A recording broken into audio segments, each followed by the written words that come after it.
Pembelajaran kali ini membahas deret berkala dan peramalan. Yuk langsung saja kita bahas. Yang pertama itu ada analisis tren. Apa sih analisis tren? Analisis tren adalah suatu gerakan kecenderungan naik atau turun dalam jangka panjang yang diperoleh dari rata-rata perubahan dari waktu ke waktu dan nilainya cukup rata. Nah, di sini ada rumus persamaan tren, yaitu Y sama dengan A ditambah BX. Nah, langsung saja kita ke contohnya ya. Di sini ada contoh menggunakan metode semi rata-rata.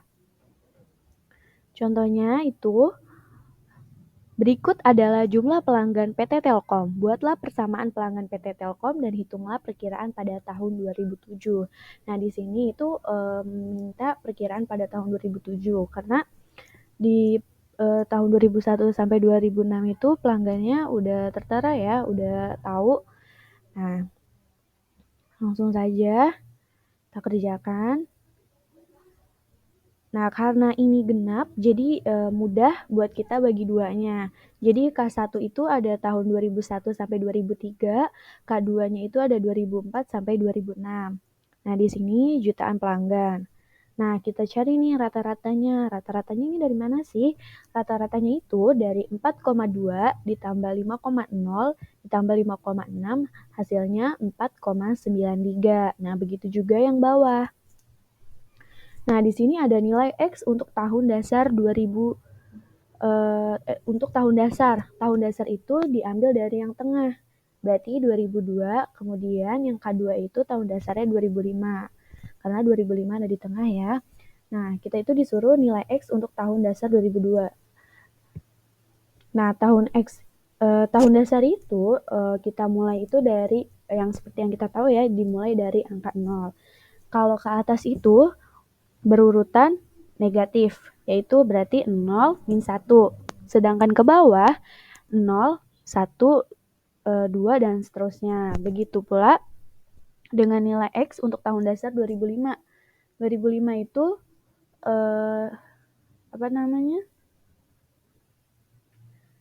tahun dasarnya itu 0 juga, di sini min 1, 2, dan seterusnya. Dan 0 ke bawah positif 1. Nah, langsung saja kita masuk ke rumus nilai perubahan. B sama dengan K2 dikurang K1 per tahun dasar 2 dikurang tahun dasar 1 sama dengan K2 itu 6,67 dikurang K1 4,93 per tahun dasar 2 dikurang tahun dasar 1 2005 dikurang 2002 hasilnya 0,58. Nah, sekarang kita masuk ke rumus rata-rata tren. Rumus rata-rata tren itu seperti rumus yang tadi di atas. Y sama dengan A ditambah BX. Nah, A-nya itu kita menggunakan rata-rata dari tahun dasar 2002, yaitu 4,93. Nah, begitu juga dengan yang A menggunakan rata-rata tahun dasar 2005, yaitu 6,67. Nah, B-nya itu tadi udah kita cari ya. Dari nilai perubahan ini hasilnya 0,58X. Dengan berarti Y sama dengan 4,93 ditambah 0 plus 0,58X dengan tahun dasar 2002. Nah, begitu juga yang bawah. Kemudian kita cari nilai peramalan untuk tahun 2007. Apabila menggunakan tahun dasar 2002, maka nilai X-nya 5. Kenapa begitu? Karena tahun dasar 2002 habis 4, karena kan tahun dasar itu berurutan ya, berarti habis 4 sama dengan 5. Jadi kita menggunakan 5X. Jadi apabila menggunakan tahun dasar 2002, nilai X-nya sama dengan 5. Jadi Y sama dengan 4,93 ditambah 0,58X sama dengan 4,93 ditambah 0,58 dikali 5. Hasilnya sama dengan 7,82 juta pelanggan jika menggunakan tahun dasar 2002. Nah, apabila menggunakan tahun dasar 2005, nilai X sama dengan jika menggunakan nilai X tahun dasar 2005, berarti ini kan 1 ya teman-teman. Tahun 2005, berarti kan habis 1 kan 2. Jadi nilai X-nya adalah 2. Jadi, apabila menggunakan tahun dasar 2005, nilai X sama dengan 2, Y sama dengan 6,67 ditambah 0,58X sama dengan 6,67 ditambah 0,58 dikali 2, hasilnya 7,82 juta pelanggan. Jadi hasilnya sama ya teman-teman untuk nilai peramalan tahun 2007. Nah, itu untuk analisis tren. Ada analisis variasi musim. Variasi musim berhubungan dengan perubahan atau fluktuasi dalam musim tertentu atau tahunan. Variasi musim menjelaskan fluktuasi dalam satuan bulanan atau triwulan atau semester dalam 1 tahun. Nah, di analisis variasi musim itu kita menggunakan metode rasio rata-rata bergerak. Nah, langsung aja kita analisis ya. Di sini udah ada data aslinya. Nah, kemudian kita akan mencari total bergerak 3 triwulan. Nah, ini tuh dari mana sih 44? 44 itu hasil dari 22 ditambah 14 ditambah 8, hasilnya 44. Nah, kenapa atasnya kosong? Karena atasnya itu tidak ada datanya, jadi tidak bisa dianalisis ya. Nah, kemudian setelah total bergerak 3 triwulan itu udah ketahuan semua, sekarang kita cari rata-ratanya. Rata-ratanya itu dari mana sih?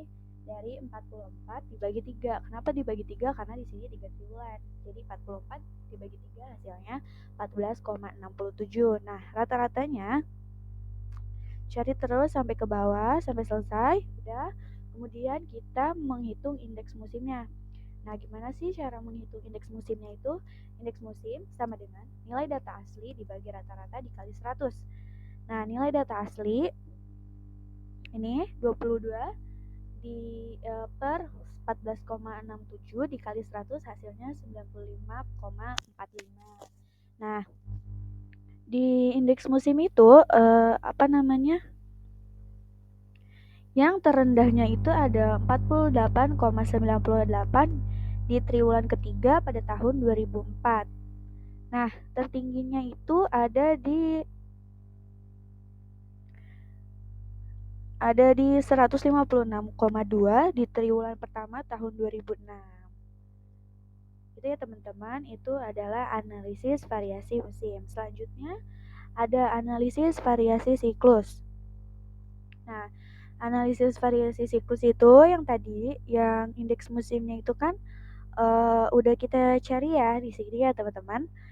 Nah, sekarang kolom yang ini tuh kita pindahkan ke sini, ke sini di analisis variasi siklus. Untuk menganalisis variasi siklus. Jadi di sini itu ada yang namanya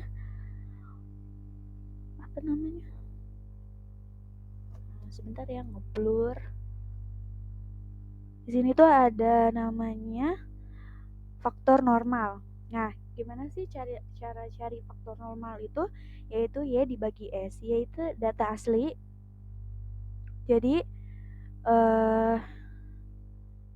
data asli dibagi per indeks musim. Jadi 22 per 95,45 hasilnya itu dikali 100 hasilnya 14,67. Begitupun seterusnya ke bawah. Nah, kemudian ada faktor siklus. Nah, gimana sih cara cari faktor siklus? Faktor siklus itu TC per T. Jadi TCI per T. Jadi 17,505 dibagi 14,67 hasilnya 85,0. Nah, C siklusnya itu kita carinya itu indeks siklusnya itu kita carinya gimana sih? Jadi C sama dengan C1 sebelumnya ditambah C1 ditambah C1 selanjutnya. Jadi 85 di 85,50 ditambah 93,33 ditambah 97,23 dibagi 3 hasilnya 91,99. Begitu juga seterusnya ya sampai ke bawah. Nah, kemudian ada analisis gerak tak beraturan. Analisis gerak tak beraturan, nah tadi kita sudah ketemu nih CI sama C faktor siklusnya. Nah sekarang kita tinggal mencari indeks gerak tak beraturan. Ini tinggal kita pindahin aja nih kolom-kolomnya. Nah tinggal kita cari kolom yang terakhir, yaitu caranya C1 per C dikali 100. Jadi 85,50 per 91,99 dikali 100 hasilnya 101,35. Nah, indeks gerak tak beraturannya yang paling tertinggi itu 101,40 di triwulan kedua tahun 2005 dan terendahnya